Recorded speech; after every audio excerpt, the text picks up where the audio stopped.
Good evening, this side Puja Gupta and you are watching my channel. तो स्वागत करते हैं हम आज के सेशन में। आज का सेशन आपका फॉरेस्ट गार्ड का सेशन है। तो फॉरेस्ट गार्ड और पटवारी और पुलिस के कैंडिडेट्स जितने भी हैं वो इस प्रैक्टिस सेशन को देखिए। आने वाले टाइम पे जो है हम ये सेशंस चलाने लगे हैं, तो थोड़ा सा वेट कीजिए। तो ये सेशंस जो हैं आपको प्रॉपरली आपकी रिकमेंडेशन क्या है उसके बेसिस पे मैं ये सेशंस लूँगी।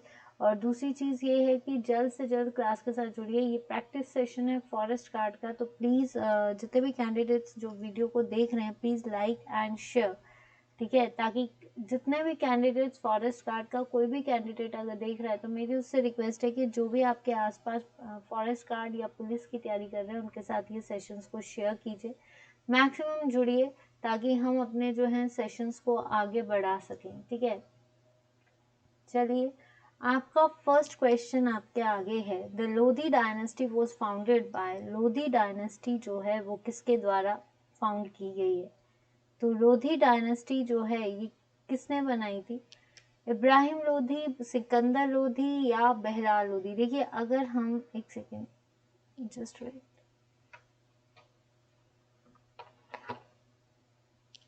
इब्राहिम लोधी, आपको पता है इब्राहिम लोधी के साथ फर्स्ट बैटल ऑफ पानीपत हुई थी, ठीक है। और फर्स्ट बैटल ऑफ पानीपत 1526 में हुई थी, किसके बीच? बाबर और इब्राहिम लोधी के बीच। किसने बुलाया था? दौलत लोधी ने बुलाया था। तो इब्राहिम लोधी के साथ बैटल ऑफ पानीपत हुई थी, जिसमें एक नया आपसे ये भी क्वेश्चन आ सकता है, who is the founder of Mughal empire? तो मुगल साम्राज्य का उद्गम कहाँ से हुआ था? बाबर से हुआ था। कब? जब उसने लोधी को फर्स्ट बैटल ऑफ पानीपत पे हराया था। देखिए आपसे पानीपत की लड़ाई किसके साथ हुई थी, उसके बाद नया फाउंडर कौन आया था, कौन सी डायनेस्टी बनी थी, कोई भी क्वेश्चन आ सकता है।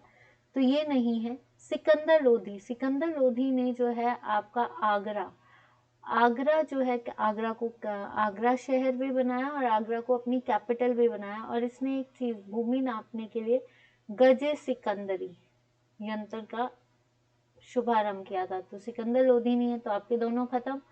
नन ऑफ दीज तो है नहीं। Answer is Bahlol Lodi. Founder of Lodi dynasty is Bahlol Lodi, ठीक है, सैयद डायनेस्टी के बाद आए थे। Kabir was the disciple of, Kabir किसके अनुयायी थे या किसके शिष्य थे? नानक, गुरुदेव, गुरु नानक देव, जिनका बर्थ कहाँ पे हुआ है? ननकाना साहिब, ठीक है। और फाउंडर ऑफ सिखिज्म ये नहीं है। शंकराचार्य, गुरु शंकराचार्य ने अद्वैता फिलॉसफी दी थी, ठीक है। रामानुज, रामानुज नहीं है, इन्होंने दी थी वेदांता, वेदवता, ठीक है। तो आंसर इज रामानंद। रामानंद के जो अनुयायी थे वो कौन थे? कबीर। और ये किस भक्ति, फाउंडर ऑफ भक्तिज्म इज रामानंद। और कबीर, कबीर जो थे ये कौन सी भक्ति को मानते थे? निर्गुण। किसको मानते थे? निर्गुण। Ashta Pradhan was the official council of Harihar, नहीं, हरिहर वन इज, हरिहर बुक्का ने क्या किया था? भवानी किंगडम, तो ये नहीं है। आपका क्या बोलते हैं, कृष्णदेव राय, कृष्णदेव राय ने जो है तुगलक डायनेस्टी। बालाजी ये नहीं है, इनको क्या बोलते हैं? नाना साहिब। और थर्ड बैटल ऑफ पानीपत जो कि अब्दाली और मराठास के बीच में हुई थी, ठीक है, तो ये नहीं है। आंसर है शिवाजी। शिवाजी जो है आपको ये मराठा रूलर थे, इनने जो है रायगढ़ फोर्ट, इनके टाइम पे थी अष्ट प्रधान, मतलब 8 मेंबर्स की काउंसिल को अष्ट प्रधान, जिसमें prime minister, finance minister, judiciary, ये सारे आते थे। तो अष्ट प्रधान जो काउंसिल थी, ऑफिशियल काउंसिल, जिसमें prime minister, finance minister, each and every part, judiciary, ये सारे कोर्ट पॉइंट, विलेज को देखना, ये सब अष्ट प्रधान में आते थे। तो आंसर है शिवाजी, ठीक है। छत्रपति शिवाजी, इनको छत्रपति की भी उपाधि दी गई है। The Arya Samaj was founded by Dayanand Saraswati, Raja Rammohan Roy, Vivekananda. Vivekananda ने रामकृष्ण मिशन, इनके गुरु कौन थे? रामकृष्ण परमहंस, ठीक है। इनको गंगाधर गंगाधर गदाधर भी बोला जाता है। विवेकानंद ने बेलूर मठ बनाया। और अभी पीछे जो है इन्होंने 1893 में शिकागो में स्पीच दी थी, जिसको हाल ही में अभी मनाया गया है। Answer is Raja Rammohan Roy. राजा राममोहन राय ने Brahmo Samaj, I am so sorry for that, Brahmo Samaj या ब्रह्मो सभा 1828 में, आत्मीय सभा 1814 में, आपका कॉलेज बनाया कलकत्ता कॉलेज, तो ये नहीं है। तो आंसर इज दयानंद सरस्वती, जिनका नाम क्या था ये भी पूछा जाता है, जिनका नाम था मूल शंकर। और विवेकानंद का नाम था नरेंद्र दत्त। आर्य समाज के फाउंडर दयानंद है। जितने भी डीएवी स्कूल्स हैं वो आर्य समाज के नाम से चलते हैं। इन्होंने सत्यार्थ प्रकाश लिखी और गो बैक टू वेदास इनका था। तो आंसर इज दयानंद सरस्वती। ये भी क्वेश्चन आता है कि मूल शंकर कौन थे। आर्य समाज के फाउंडर, देखो अगर आर्य समाज में पूछा होगा तो रामकृष्ण परमहंस, या फिर आप मिशन पूछा गया होगा, या फिर आपका शिकागो में कब बोली गई थी हिंदी स्पीच। बेलूर मठ किसने बनाया, ये क्वेश्चन आ सकता है। राजा राममोहन राय, फाउंडर ऑफ विच सभा, आत्मीय सभा। इनकी जो मेन एम्फेसिस थी, इन्होंने किस पे, चाइल्ड मैरिज और मोनोथीज्म में दी थी। मेन एम्फेसिस जो थी ये मोनोथीज्म में दी। तो ये याद रखना कि राजा राममोहन राय जो थे वो आत्मीय सभा, सती प्रथा सब किया था। पर जो आर्य समाज के फाउंडर थे वो कौन थे, आपके दयानंद सरस्वती। नेक्स्ट आता है जनरल है, तारापुर न्यूक्लियर स्टेशन। देखिए ये क्वेश्चन इतना इंपॉर्टेंट है ना, अगर ये रीसेंट पेपर से लिया तब भी, और अगर इसको हम वैसे भी देखें, ये क्वेश्चन बहुत पूछा जाता है। न्यूक्लियर स्टेशन, जहाँ पे न्यूक्लियर पावर प्लांट्स होते हैं और जहाँ से हम न्यूक्लियस से एनर्जी लेते हैं। न्यूक्लियस मीन्स एटम्स के न्यूक्लियर, ठीक है। देर आर सर्टन, जैसे इसका कवाडो है, कवाडो, ठीक है। उत्तर प्रदेश का है नरोरा, राजस्थान का है रावत भाटा, ठीक है। तमिलनाडु का है कुंडकुलम,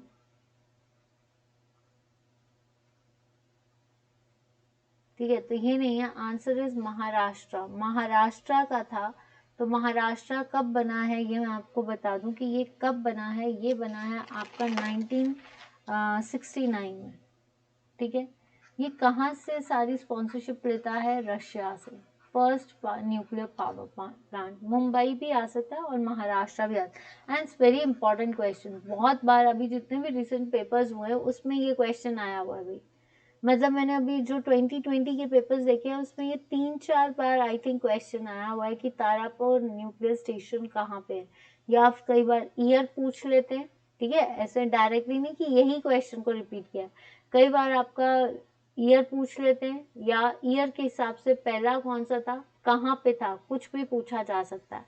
a crop grown in Z season. Z season क्या होता है, जो खरीफ और रबी के सीजन के बीच में होता है। मतलब जब फसल कट जाती है और जब खेतों को खाली रखा जाता है, तो खरीफ दो ही सीजन बेसिकली थे, समर और विंटर। जब आपकी फसल कट जाती है उसके बाद जो थोड़े टाइम के लिए लैंड को रखा जाता है उसको बोलते हैं ज़ैद सीजन। तो जूट समर है, मेज समर है, सोयाबीन आपकी विंटर है, रबी क्रॉप है। तो आपका जो वाटरमेलन है, आपका तरबूज, that is act as a Zaid season. Which of the following state has lowest literacy rate? सबसे कम लिटरेसी रेट कहाँ पे है? राजस्थान। राजस्थान को ये याद रख लीजिए, खेतरी माइंस कॉपर के लिए। Orissa, Talcher mines for coal. Orissa में एक और है ऑलिव रिडले टर्टल्स। जितने भी ऑलिव रिडले टर्टल्स हैं, ग्रीम माथा सेंचुरी है, जो कि आपका नेशनल पार्क भी है, जहाँ पे आपके ऑलिव रिडले टर्टल्स जो होते हैं, मतलब जो कछुए होते हैं, एक देखिए दो तरह के कछुए होते हैं, एक होते हैं टॉर्टॉइस और एक होता है टर्टल्स। एक की हम्प जो होती है वो बिल्कुल ऊपर की तरह होती है और एक होती है फ्लैट। तो ये जो है ऑलिव रिडले टर्टल्स के लिए उड़ीसा बहुत फेमस है, ठीक है। तो ये नहीं है आपका, राजस्थान नहीं है। Rajasthan as largest district in terms of a largest state in terms of area is Rajasthan, तो ये नहीं है। Jharkhand, Bokaro plant and it's famous for coal mines, ठीक है। तो आंसर इज बिहार। सबसे कम लिटरेसी कहाँ पे है आपकी बिहार में, और सबसे ज्यादा कहाँ पे है केरला में, ठीक है, स्टेट वाइज, राइट। और अगर यूनियन टेरिटरी की बात करें तो यूनियन टेरिटरी में है लक्षद्वीप, सबसे हाईएस्ट लिटरेसी, और जबकि लोएस्ट कहाँ पे है आपकी दादरा नगर हवेली, ठीक है। फिर भी 1921 पर ये डाटा जो है वो प्रॉपरली सेंसस से ही उठाए, पर बिहार की सबसे कम लिटरेसी है। Which of the following is found in cod liver oil? Cod liver oil होता है मछली का तेल, तो मछली के तेल में कौन सा विटामिन, विटामिन सी को क्या बोलते हैं, एस्कॉर्बिक एसिड, इसकी कमी से होती है स्कर्वी। विटामिन ई इसको बोलते हैं टोकोफेरॉल, जिससे होती है फर्टिलिटी या स्टर्लिटी आना, मतलब फर्टिलिटी इन द सेंस कि ह्यूमन बीइंग्स पे फर्टिलिटी खत्म हो जाती है, that is they are not able to reproduce, मतलब वो आगे जनरेशंस को पास नहीं कर सकते, हार्मोनल चेंजेस बोल लीजिए इस पे। विटामिन ए या विटामिन बी1, थायमिन और बेरीबेरी होता है, answer is vitamin A. Vitamin A जो है जिसको रेटिनॉल बोलते हैं, इसकी कमी से रतौंधी होती है या नाइट ब्लाइंडनेस भी होती है और एनीमिया भी होता है। तो यहाँ तक किस किस के स्टूडेंट्स क्वेश्चंस क्लियर है और सेशन भी क्लियर है कि आपको एक ऑप्शन में 4 ऑप्शंस मिल रही हैं। तो अगर आपको सेशन अच्छा लग रहा है तो guys please share it and subscribe the others को भी बोलिए कि सब्सक्राइब कीजिए, ताकि जब सेशंस आपके अपडेटेड फॉर्म में शुरू हों तो आप मैक्सिमम टू मैक्सिमम कैंडिडेट्स जुड़े हों, ठीक है। नेक्स्ट ये है आपका HPGK का सेशन। जो Jalori pass lies in which district? Jalori pass जो है ये किस डिस्ट्रिक्ट में है भाई? Jalori pass, Jalori pass is in which district? Kullu, Kinnaur, Chamba या मंडी? मंडी में आपका दुलची पास है, मंडी कुल्लू को। चंबा में आप साच पास कर लीजिए, चंबा और पांगी को अलग करता है। किन्नौर को है आपका रिंका पास भी कह सकते हो, किन्नौर और घड़वाल। आंसर इज कुल्लू, जो कि आउटर सिराज और इनर सिराज को अलग करता है, आउटर और इनर सिराज, ठीक है।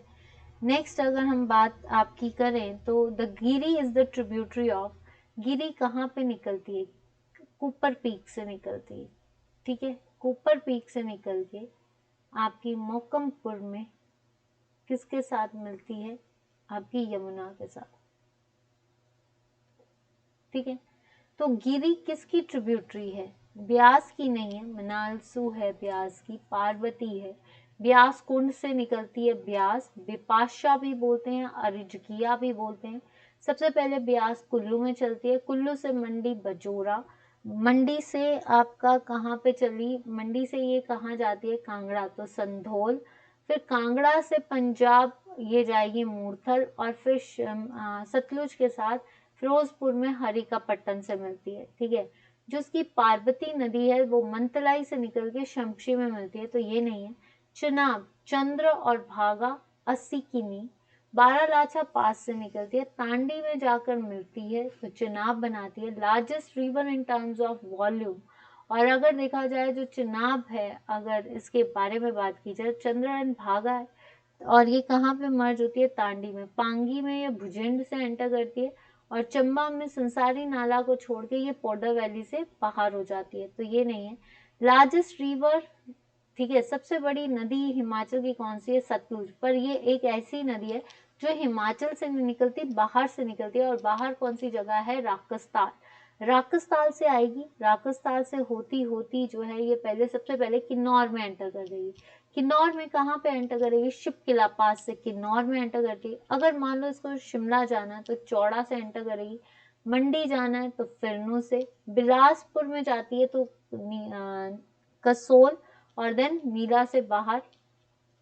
और सतलुज जो है आपका इसमें सबसे बड़ी झील बनी है हिमाचल की, जो मानव निर्मित झील है, सबसे बड़ी गोविंद सागर है।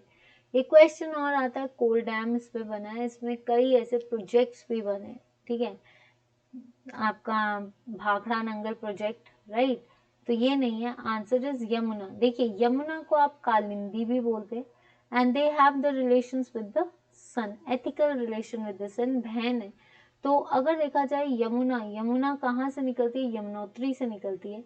ये सबसे पहले सिरमौर में एंटर करती है खोदर मजरी से, और ताजेवाला से होते हुए ये बाहर निकल जाता है। And it is the shortest river, only covers 22 kilometres of the distance. तो आंसर इज यमुना। ये मैंने बता दिया, कुप्पर पीक से निकलती है, सिस और ट्रांस दो उसमें डिवाइड होती है। और अगर देखा जाए ये कहाँ पे मिलती है, मुकमपुर में, किससे मिलती है, यमुना से, ठीक है। There is an ancient rock cut temple at Bharmour, Bharmour is known for 84 temples. जैसे कि आज राधा अष्टमी थी, तो राधा अष्टमी के दिन आपको पता है कि मणिमहेश में एक मेला लगता है, मणिमहेश यात्रा का आज लास्ट दिन है, जिसमें कई लोग जो है पवित्र लोग, इस बार जैसे कोविड की वजह से इतने लोग नहीं जा पाए, रिस्ट्रिक्शंस थी, पर इस राधा अष्टमी के दिन जो चेले होते हैं, जो माने गए चेले होते हैं, वो इस डल झील को पार करते हैं और स्नान लेते हैं। कहते हैं माहौल ऐसा होता है उस टाइम पे जैसे शिवजी साक्षात पधारे हो। यहाँ पे एक पिंडी है, ठीक है, तो वो किसने रखी है, चरपट नाथ ने, जो कि योगी गुरु किसके थे, साहिल वर्मन के। तो ब्रह्मपुर को बनाने वाले मारूवर्मन, मारूवर्मन भरमौर से चंबा तक एक्सटेंड करने वाले मेरूवर्मन। तो एशियंट रॉक टेम्पल तो है नहीं, भरमौर से सीधा एंट्री किसकी है, मणिमहेश की, तो ये नहीं है। 84 टेम्पल्स की वजह से इसको जाना जाता है। जोगिंदर नगर रेवेन्यू ट्रेनिंग डिपार्टमेंट, जो आपके पटवारी के फॉर्म्स निकलते हैं वो जोगिंदर नगर। जोगिंदर नगर में सबसे ओल्डेस्ट प्रोजेक्ट है, दैट इज कॉल्ड शानन, जिसको पंजाब स्टेट इलेक्ट्रिसिटी बोर्ड देख रही है। 100 ईयर्स के बाद जो है ये किसके पास आ जाएगा, हिमाचल के पास, ठीक है। काजा स्पीति की कैपिटल है, ठीक है, तो इसमें मोनेस्ट्रीज हैं आपकी की। और ताबो भी है, ताबो इज द ओल्डेस्ट मठ, जिसको क्या बोलते हैं, Ajanta of Himalayas. Masroor rock का टेम्पल क्या है आपका, मसरूर रॉक का टेम्पल है, राजा लीला दत्ते के सामने दबाया, एक ठाकुर द्वार भी है, राम कृष्ण और सीता सब परिवार है, पांडव द्वारा जो है ये पुराने टाइम पे बनाया गया था। तो ये है कहाँ पे, परागपुर, नगरोटा सूर्या के पास है। तो अगर देखा जाए तो इसको क्या बोला जाता है, Ellora of Himachal, right. Next, the history of Mandi state was written by, history of, देखिए एम.एस. रंधावा ने लिखी थी आपकी कांगड़ा पेंटिंग्स, इसका सही आंसर होना चाहिए मनमोहन। अगर history of Mandi hill states होती तो विक्रम कायस, तो answer is Manmohan Singh. J C French नहीं है, एम.एस. रंधावा ने लिखी है कांगड़ा पेंटिंग, ठीक है, तो आंसर इज आपका मनमोहन।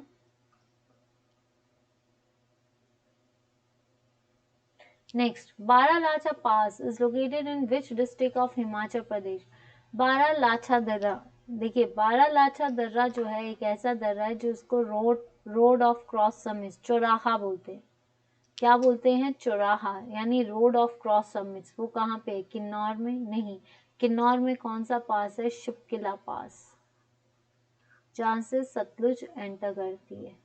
और सबसे ऊंची चोटी है आपकी शिला, जो कि कितनी है, 7026 मीटर्स। तो ये नहीं है, अश्वमुखा इसको कहते हैं। ये छठी डिस्ट्रिक्ट थी जो कि 21 अप्रैल 1960 में बनी, ठीक है, और इसको किससे कार्व्ड आउट किया गया था, चीनी से, चीनी तहसील से। कुल्लू, कुल्लू का भी हमने पढ़ा, जलोड़ी, ठीक है, तो ये नहीं है आपका। कुल्लू में रोहतांग पास, जिसको मृतकों का ढेर भी कहा जाता है, जो कुल्लू यानी आपका कुल्लू और उसको अलग करता है, मनाली और लाहौल को अलग करता है। शिमला, शिमला में जो है चूड़ चांदनी है, जो कि आपका सिरमौर और शिमला को अलग करता है, तो ये नहीं है। बारालाचा पास कहाँ पे है, लाहौल स्पीति में, और यहाँ से कौन सी नदी निकलती है, चंद्र और भागा, ये दोनों मिलके क्या बनाती है, चिनाब।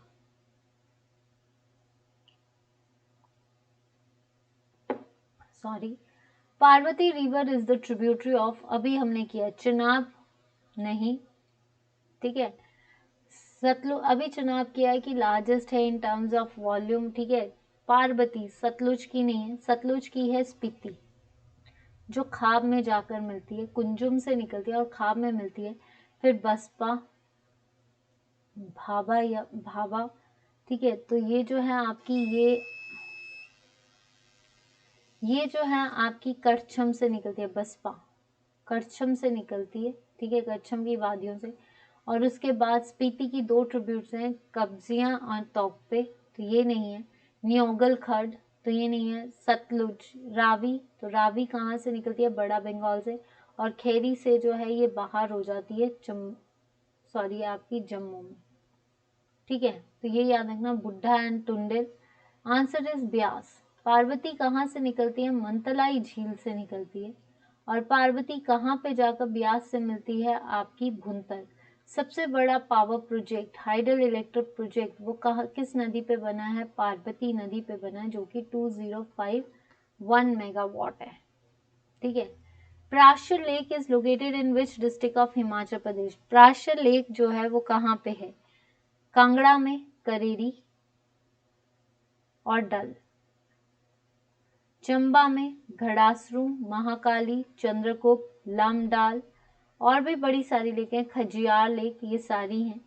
सिरमौर में largest fresh water lake that is Renuka, ठीक है, जिसका रिलेशन जमातगनी और परशुराम से था। रेणुका पे एक मल्टीपर्पज प्रोजेक्ट बन रहा है जो क्या सप्लाई कर रहा है, क्लीन वाटर, ठीक है। तो ये नहीं है, answer is Mandi. Prashar lake जो है ये मंडी में है, इसको बानसेन ने बनाया था, ठीक है। प्राशर टेम्पल ऋषि प्राशर से रिलेटेड है। कहा जाता है कि जब पांडव जब इस एरिया से जा रहे थे तो उनके जो गुरु थे उनको ये जगह बहुत पसंद आई, तो उन्होंने एक कोनी से जो है इस जगह को डंप किया था। तो आपने देखा होगा पेगोड़ा शैली का मंदिर है, पेगोड़ा शैली का मंदिर है, और आपका क्या है, ऋषि प्राशर का मंदिर है ये, ठीक है। और वहां पे आपने देखा होगा ये झील है जिसमें एक टापू बना है। But lake of 7 floating reads जो है वो रिवॉल्सर है। और जो मंडी है आपका प्राशर, प्राशर झील जो है ये लेक ऑफ ये भी, इसमें भी फ्लोटिंग आइलैंड है, पर इतना नहीं कहते, ये जगह चेंज करता रहता है। Gamgul wild life sanctuary is located at, Bilaspur में नहीं है, हमीरपुर में नहीं है, आंसर इज चंबा। और सबसे छोटी देखिए, सबसे छोटी है शिल्ली, और सबसे बड़ी जो है वो है किब्बर, जो कि कहाँ पे है, लाहौल स्पीति में, ठीक है। और सबसे छोटी कौन सी है, शिल्ली, राइट। तो ये याद रखना। हमीरपुर को हमीरचंद ने बनाया, बिलासपुर को दीपचंद ने, किसकी कैपिटल थी, कहलूर की कैपिटल थी, ठीक है।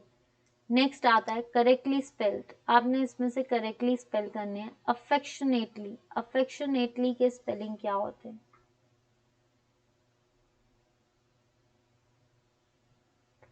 तो देखिए अफेक्शनेटली यहाँ तक तो ठीक है, पर एटली नहीं आएगा, ये गलत है। ए सिंगल एफ भी नहीं आता, तो ये भी गलत है।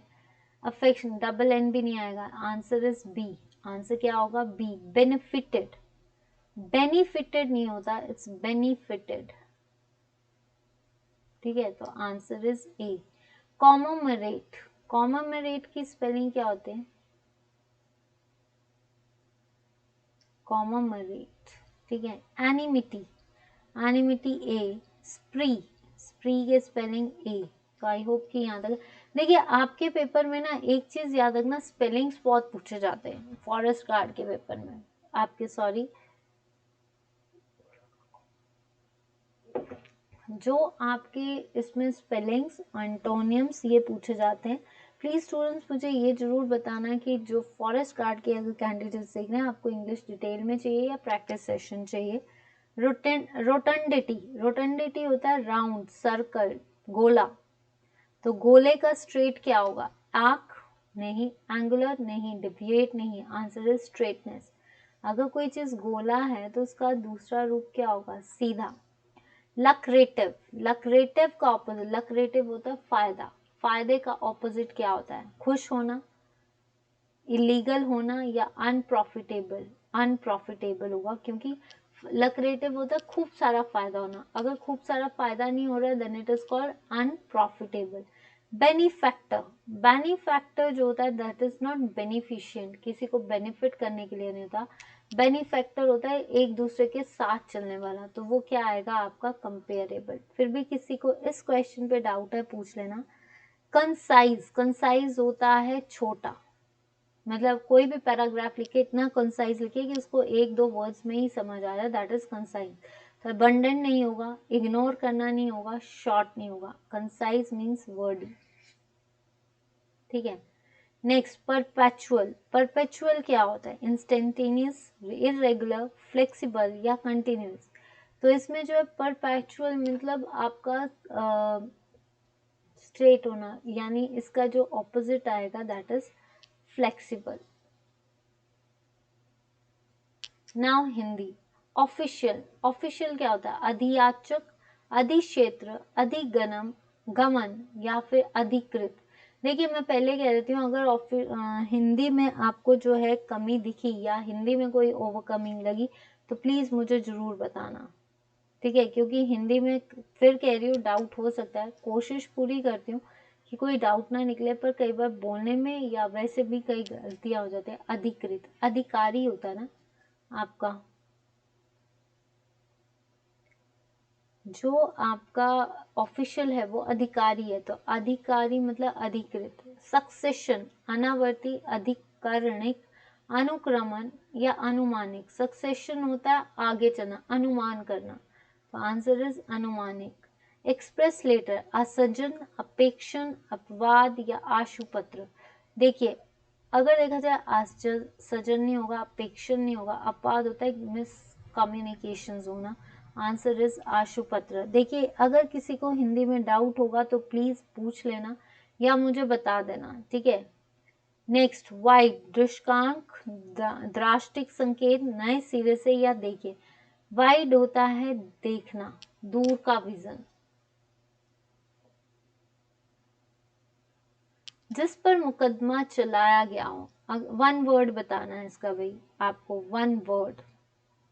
तो वन वर्ड क्या है कि जिस पे मुकदमा चलाया गया, ऐहिक, अथाह, अपराधी या अभियुक्त। आंसर इज अभियुक्त, कि जिस पे चलाया जा रहा है। अपराधी जो अपराध करके आया है, इसने कुछ किया नहीं है लेकिन इस पे मुकदमा चलाया जा रहा है। जो रचना किसी अन्य भाषा का अनुवाद करती है, ऐसी रचना, मतलब कोई भी आप बुक लिख रहे हो तो वो उसमें जो भी चीजें आप बोल रहे हो वो राइमिंग बोल रहे हो, तो चक्रपाणी नहीं, खलावट नहीं, काश्य नहीं, आंसर इज अनुदूतित, अनुदित। किसी विषय प्रवचन करने वाला, मतलब कोई भी ऐसा कोई भी टॉपिक दे दिया जाए उस पर बोलते रहना इज कॉल्ड निशासर, मितभाषी, ब्रह्मलिक या आपका प्रवक्ता। तो किसी भी चीज पे बस प्रवचन देते रहना इज कॉल्ड प्रवक्ता। फिर भी किसी को डाउट है, देखिए मैं हिंदी का फिर से कह रही हूँ कि अगर किसी को डाउट लगता है आपकी हिंदी मुझसे अच्छी हो सकती है तो प्लीज मुझे जरूर बताना कि इन क्वेश्चंस में, ताकि मैं जो डाउट सेशन होगा वो भी आपका क्लियर करूंगी। पाने की इच्छा, लिप्सु, लिप्सा, लोम हर्षक या मदालसा। तो पाने की इच्छा होती है लालच करना, पाने की इच्छा मतलब इच्छा है तो लिप्सा। जो सरलता से प्राप्त हो, जो आराम से प्राप्त हो जाता है, आपका रिजल्ट आपने मेहनत नहीं की बट आपने पेपर क्लियर कर लिया, दैट इज वेरी इजीली मिल जाना, दैट इज कॉल्ड सापेक्ष, सद्वा, सुलभ या शक्ति। तो आंसर इज सुलभ, ठीक है, आंसर इज सुलभ। Now comes science session. Science session देखते हैं। The mid thinking part of the brain, main thinking part of the brain, की ब्रेन का सबसे सोचने वाला काम। आप कहाँ से सोचते हो? याद करते हो तो यहाँ से, सोचते रहते हो तो आप अपने माथे की में ये उंगली मारते हो, यानी फ्रंट पार्ट। मिड ब्रेन जिसके कोई फंक्शंस नहीं होते, पर जैसे हाइपोथैलेमस वगैरह, ठीक है, मिड ब्रेन नहीं है। फोर ब्रेन, हाइंड ब्रेन जो होता है वो पीछे, जिसमें पोन्स, मेड्यूला पार्ट्स होते हैं। एक हार्ट बीट देखता है, एक रेसिपिरेशन देखता है, और एक होता है सेरिबेलम जो कि आपका क्या देखता है, बैलेंस, ठीक है। हाइपोथैलेमस जो हमारे हार्मोन्स को सिक्रीट करता है, पिट्यूटरी ग्लैंड को भी यही सिक्रीट करता है जो कि ब्रेन के अंदर होता है। तो main thinking part is called fore brain, और फोर ब्रेन का कौन सा part, cerebrum. Commercially use cotton fibre is a part of. देखिए जो भी हम कमर्शियली, अगर मान लीजिए वाणिज्यिक रूप से प्रयुक्त कॉटन फाइबर इसका भाग है, मतलब अगर हम मार्केट के बेसिस पे भी देखिए तो कॉटन फाइबर का पार्ट क्या है, सीड कोट, नहीं, सीड नहीं, एम्ब्रियो नहीं, it's the part of fruit. India's first communication satellite, यहाँ पे अगर पूछा होता है India's first satellite then it's Aryabhata. Indigenous satellite आपका रोहिणी, और Bhaskar one first satellite to send the signals to the space in form of satellites और in the form of TV. तो आंसर इज एप्पल। आंसर क्या है आपका एप्पल। देखिए Apple कब बना था 1981 में, ठीक है, और ये फर्स्ट कम्युनिकेशन सैटेलाइट है। आर्यभट्ट बना 1975, रोहिणी बना 1980, ठीक है, और भास्कर वन बना 1979, ठीक है। Now next, deficiency of vitamin ई। तो अभी हमने किया कि डेफिशिएंसी ऑफ विटामिन बी, जल्दी बताइए क्या हो सकता है। बेरी बेरी, बेरी बेरी तो बी से होती है, सी से स्कर्वी, तो आंसर इज एंटी फर्टिलिटी, तो ये नहीं आएगा। एंजाइम्स आर, देखिए एंजाइम्स जैसे मैंने आपको बताया कि कैटलिस्ट होता है आग में घी डालना, ठीक है।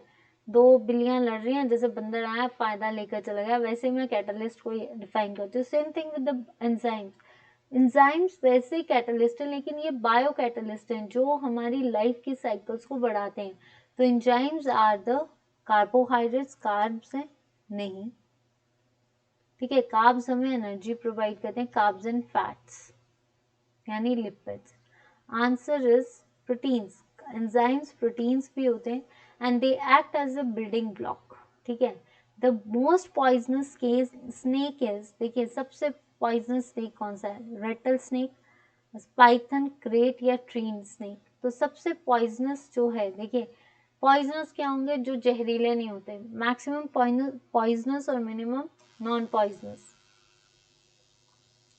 तो रेटल स्नेक, पाइथन, पाइथन जो है that is the non poisonous snake, non poisonous, तो ये नहीं है। ट्री स्नेक नहीं, आंसर इज क्रेट। क्रेट सबसे ज्यादा जो है आपका पॉइजनस स्नेक है। एक और आता है inland snake, that is the most poisonous in the world.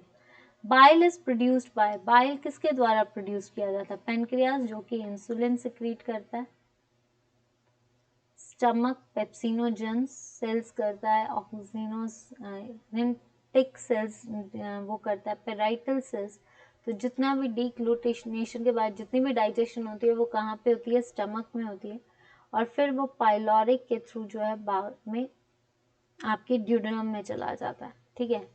आपका गॉल ब्लैडर या लीवर, देखिए बाइल प्रोड्यूस होता है लीवर में और स्टोर्ड कहाँ होगा आपका गॉल ब्लैडर में।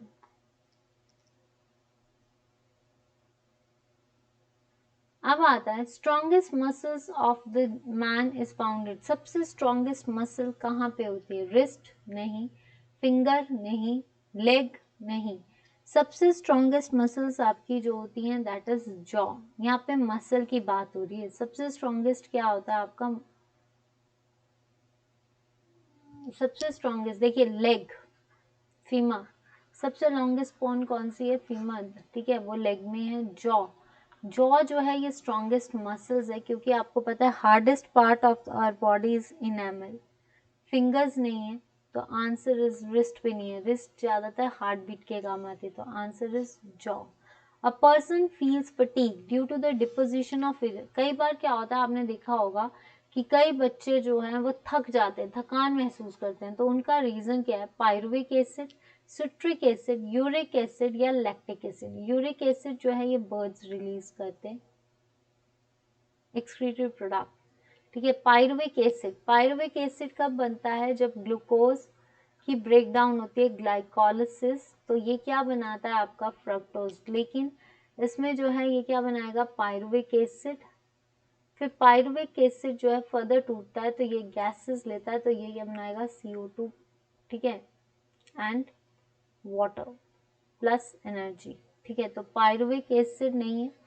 और ये जो है ग्लाइकोलिसिस साइटोप्लाज्म में होती है। देखिए ग्लूकोज का टूटना किस ऑर्गेनेली में होता है, आपका साइटोप्लाज्म यानी सेल का पार्ट। बाकी जैसे आपके जितनी भी बीमारियां हैं वो कौन डील करता है, सिट्रिक एसिड, जो आपका विटामिन सी है और सिट्रस फ्रूट्स में होता है ये, ठीक है, तो ये नहीं है। Answer is lactic acid. Anaerobic respiration जब होती है, ठीक है, खासकर किस में होती है, ईस्ट में होती है, तो क्या बनाती है वो, अल्कोहल। वैसे ही आपका लैक्टिक एसिड एनारोबिक रेस्पिरेशन में आपकी मसल्स के अंदर एक्स्ट्रा एक्सरसाइज भी करो ना तो आपकी मसल्स में क्रैम्प आते हैं। ये क्रैम्प क्यों आते हैं, क्योंकि ब्लड सप्लाई प्रॉपर नहीं हो रही है और उसमें जो है ब्लड गर्म हो गया तो आपकी एक्यूमुलेशन ब्लड की होगी और that converts into lactic acid. तो answer is lactic acid. Normal temperature of human body is normal 36 तो होता नहीं है। अब यहाँ पे देखो 37.9 डिग्री या 98.4 डिग्री सेल्सियस या नन ऑफ दीज, ये तो नहीं है। 98.4 अगर ये फ़ारेनहाइट होता है देन द हाईएस्ट टेम्परेचर, लेकिन ये सेल्सियस में पूछा गया है, then the right answer is B 37.9 degree Celsius. Which of the following is the good source of E. Vitamin E का, प्यास लग रही है, which of the following is the good source of vitamin E. Meat नहीं है, घी नहीं है, येलो यॉक नहीं है, answer is vegetables, green leafy vegetables को टोकोफेरोल भी बोलते हैं और आपका क्या बोलते हैं इसको, विटामिन ई को टोकोफेरोल, और स्टेरिलिटी फैक्टर रिड्यूस हो जाता है अगर विटामिन ई खत्म हो जाए। Blood pressure is the pressure exert on the walls of heart, जो कि फिंच की तरह होता है, ठीक है।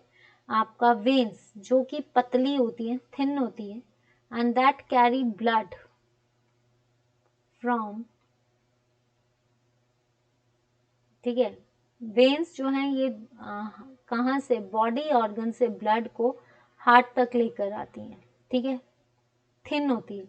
आर्टरीज दे कैरी ब्लड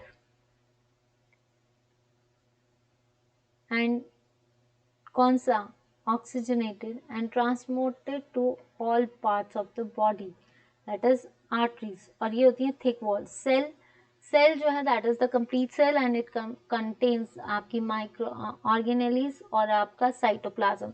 तो blood pressure is the pressure exerted on the walls of artery. आपको ये पता होना चाहिए आर्टरीज जो है वो ब्लड को हार्ट से दूर लेकर जाएंगी, और जो बॉडी दूर लेकर जाना मतलब पूरी, आप मान लीजिए आपको सांस आई, सांस ले रहे हो, आपके साथ ऑक्सीजन भी जा रही है। अब ऑक्सीजन जब आपकी बॉडी के अंदर जा रही है तो लंग्स के पार्ट में वो पंप करेगा और उसके बाद वो सारी आपकी ऑक्सीजनेटेड जो है वो कहाँ पे भेजेगा, आपका जो ऑक्सीजनेटेड ब्लड है उसको पूरी बॉडी ऑर्गन्स में भेजेगा। आर्टरीज हार्ट से दूर लेकर जा रही है, ठीक है।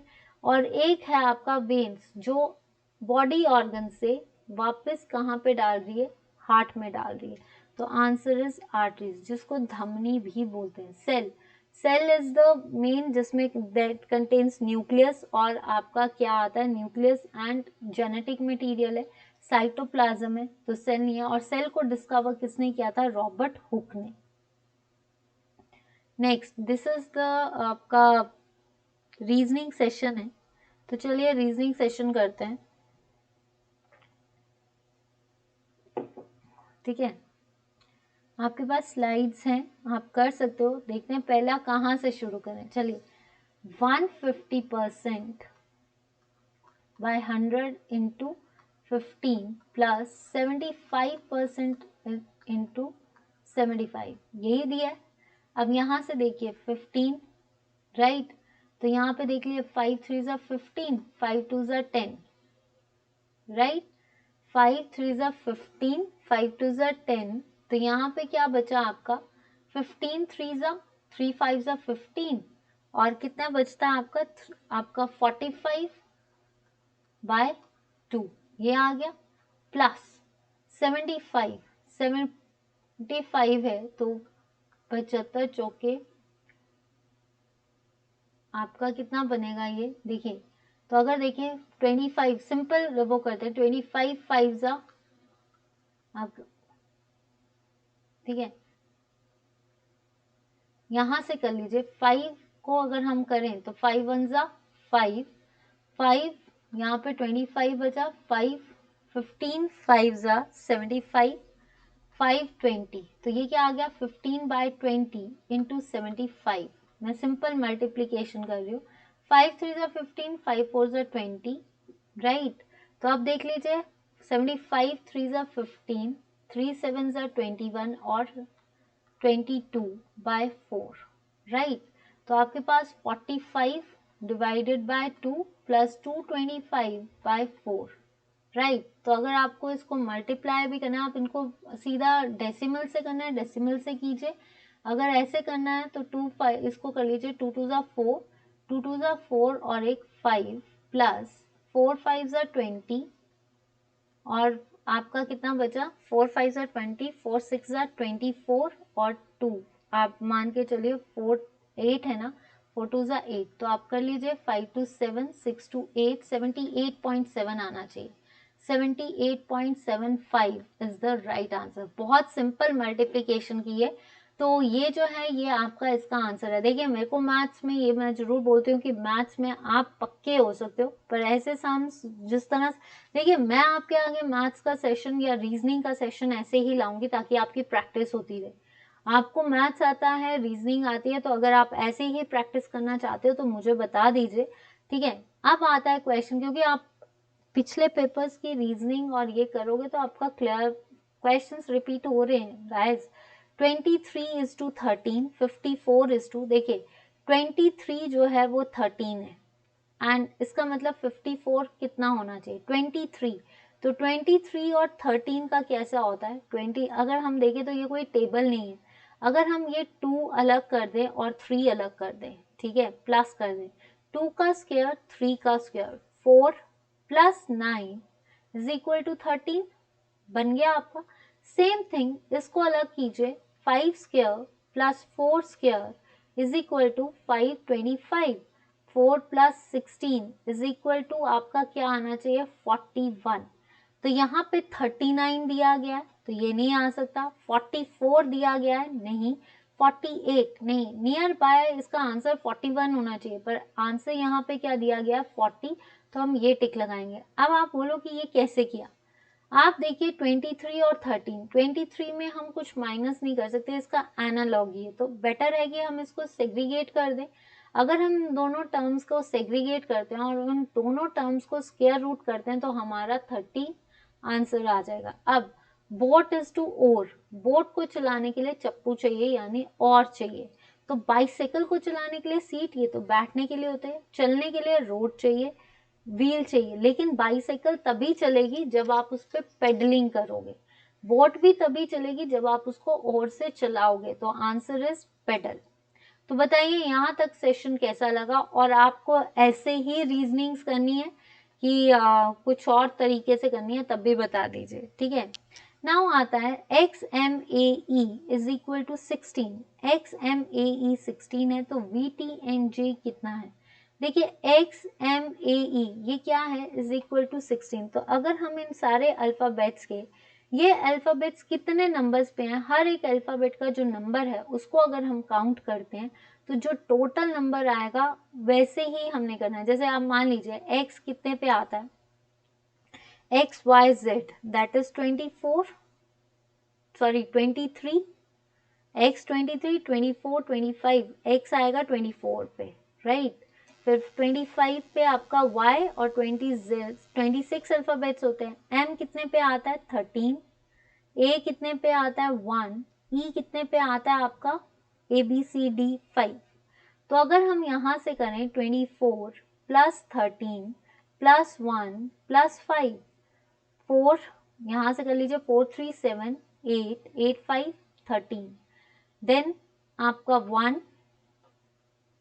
1 आया, 2 और ये आया आपका 4, ठीक है। तो ऐसे तो हो नहीं सकता, तो आप इसको ऐसे कर सकते हैं, हर एक नंबर को तोड़िए, 2 प्लस 4, 1 प्लस 3 प्लस 1, ए आया, प्लस ई क्या है आपका 5, ठीक है। 4 to 6 7 10 11 और 5 16, हर एक टर्म को तोड़ दीजिए तो ये आ गया आपका 16। वैसे ही VTNG, VTNG क्या है, V कितने पे आता है UVWX ST T20 U21 ये आया 22, तो 22 प्लस 2 कर दीजिए, ये क्या है T प्लस 20, 2 प्लस 0, N जो है दैट इज 14, 1 प्लस 4, G जो आता है किसने पे आता है, 8 पे आता है, तो G आता है आपका 7 पे, राइट। 2 4 6 8 12, 12 और 7 19। तो अगर हम यहाँ पे बात करें 7 4 11 12 12 to 14 14 to 16 एंड 18, तो आंसर इज 18।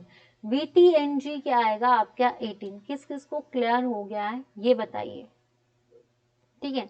नेक्स्ट आता है in a certain code terminal is written as SNSFUMBOJ, ठीक है। शुड आई रब इट, मैं इन सारी चीज़ों को रब कर रही हूँ ताकि हम जो है आपका बाकी सेशन इसका कोडिंग कर सकूँ। इसी तरह से आपको क्वेश्चंस आएंगे, तो आपका जो है यहाँ पे मिटा देती हूँ, ठीक है।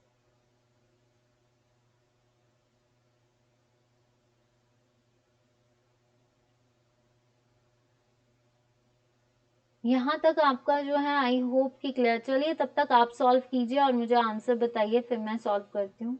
मुझे तो स्क्रीन साफ करनी पड़ेगी, ठीक है, थोड़ा टाइम है। अगर आप शेयर करोगे, जितने भी फॉरेस्ट गार्ड के स्टूडेंट्स हैं, ये आपके लिए सेशंस बहुत पहले से चल रहे हैं। अगर जो आज जुड़ रहा है वो पुराने सेशंस भी देखिए, क्योंकि उस पर भी प्रैक्टिस सेशंस हो रहे हैं, और आने वाले टाइम पे आपके लिए ये सेशंस कोशिश कर रही हूँ लाने के लिए, पर अभी टाइम जो है वो कह नहीं सकती, बट हाँ आपके सेशंस जो हैं बहुत जल्दी मैं शुरू करने वाली हूँ, maybe next to next week या मे बी कल, कभी भी, ठीक है। तो ये चीज़ आप मत सोचिए, फॉरेस्ट गार्ड का जो कोर्स है ये आपकी ये प्रैक्टिस सेशंस चल रहे हैं। आप बस मुझे इतना बता दीजिए कि आपको प्रैक्टिस सेशंस चाहिए कि आपको क्लास वाइज चाहिए, ठीक है। जो भी है आप प्लीज़ आज रिकमेंडेशंस जरूर देना ताकि हम उस तरह से कोशिश कर सकें।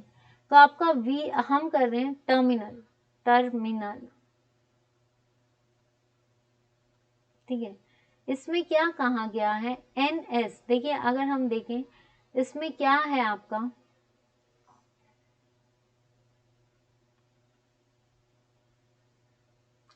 हर एक लेटर के बाद यू कीजिए, मतलब एक प्लस है, EFRSMNIJNOABLM, ये बन रहा है। अब आप इसमें देखिए इन्होंने क्या किया है, जो फर्स्ट 4 अक्षर हैं आपके उनका रिवर्स किया है। मतलब पहले तो सीक्वेंस वाइज लिखा, मतलब आपके हर एक वर्ड का अगला वर्ड, फिर जो 4 4 की पेयरिंग की है, ठीक है, 4 पेयर्स किए हैं, जैसे ये 4 पेयर्स किए हैं, ये 4, तो चौथा पेयर है उसको फर्स्ट में लाया गया। तो ये कैसे लाया गया, रिवर्स ऑर्डर में, NSFU, ठीक है। फिर यहां से देखिए लास्ट MBOJ, ये बना है, राइट। फिर से समझा देती हूँ कि टर्म है ये आपका, जैसे ये टर्मिनल वर्ड है, पहले तो आपने सीधा सीक्वेंस लिखनी है, फिर उसके बाद इनको 2 पार्ट्स में तोड़ा गया है, फर्स्ट पार्ट और सेकेंड पार्ट। फर्स्ट पार्ट का रिवर्स लिखा गया है, जैसे इधर से रिवर्स चलना है, फर्स्ट पार्ट का जो रिवर्स है, यानी फोर्थ अल्फाबेट को फर्स्ट किया है, थर्ड अल्फाबेट को सेकेंड, सेकेंड अल्फाबेट को सेकेंड, और फर्स्ट अल्फाबेट जो है वो फोर्थ अल्फाबेट होगा, राइट। तो इसके बाद जो नीचे से भी है उसका भी रिवर्स, तो ये सीक्वेंस बनी। Same thing with the tower, तो वैसे ही मेट की क्या होगी, मेट की, तो अगर देखिए M का N, A का B, T का U, E का F, तो इसको उल्टा लिखना है, तो क्या बनेगा, FUBN, FUBN, तो आंसर इज FUBN। तो ये थे आज के आपके रीजनिंग के क्वेश्चंस। रीजनिंग के मैं और ऐड करने की कोशिश करूंगी आगे, ब्लड रिलेशंस और वो आपके सारे सेशंस में। तो अगर आपको ऐसे, एक चीज मुझे जरूर बताना कि आपको ऐसे प्रैक्टिस सेशंस चाहिए कि जो पिछले पेपर्स में क्वेश्चंस हैं उनकी प्रैक्टिस कर लो, तो आपको अपने आप आ जाएगा। तो अगर आपको आज का सेशन अच्छा लगा तो मेरी आपसे उम्मीद है कि आप चैनल को लाइक, शेयर, सब्सक्राइब जरूर करेंगे। जितने भी फॉरेस्ट गार्ड के कैंडिडेट्स हैं, अगर आपको सेशन पसंद आ रहा है और सेशन में एक एक चीज़ क्लियर हो रही है, तो प्लीज़ गाइस, जितने भी स्टूडेंट्स हैं यहाँ पे देख रहे हैं, आप चैनल को रिकमेंड कीजिए, शेयर कीजिए, सब्सक्राइब करवाइए। और जल्द से जल्द अगर आपको आने वाले टाइम पे लाइव चाहिए तो मैं आपसे यही बोलूँगी कि प्लीज़ स्टूडेंट्स शेयर कीजिए, वीडियो को देखिए। कुछ दूरी पे हैं, अगर आपका साथ रहा तो हो सकता है कि जो आपका फॉरेस्ट गार्ड और पुलिस के कोर्स के बीच में ही लाइव आ जाए और आपके जो है आने वाले सेशंस और अच्छे कर सकूं। तो प्लीज़ लाइक शेयर जितना हो सकता है, जो भी इस वीडियो को देखे, मेरी उससे गुजारिश है कि जितना हो सकता है शेयर कीजिए, सब्सक्राइब कीजिए चैनल को और लाइक कीजिए। और कल है आपका संडे, तो संडे को आपका जो सेशन है वो होता है एक 5 बजे और एक 8 बजे। उन सेशंस को रिवीजन सेशन है, लेटेस्ट पेपर से हैं, तो उनको भी डील कीजिए। आपको इस फॉरेस्ट गार्ड के सेशन में कुछ नई इम्प्लीमेंटेशंस चाहिए तब भी मुझे बताना।